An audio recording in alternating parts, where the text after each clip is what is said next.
I went to start my 1981 Ford F350, and I usually use starting fluid. It was hard to start today. I took the air cleaner off. It was kind of loose. What's wrong with this carburetor?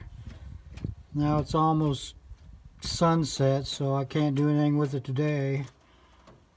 I'll let you know tomorrow what I find. Thank you. 1981 Ford F350.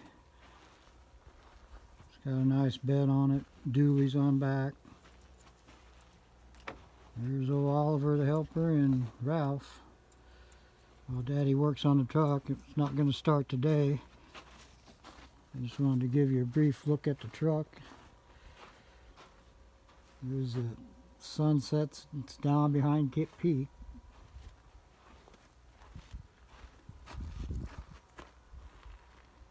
I was going to get a shed tomorrow and haul some water. Now it's on hold.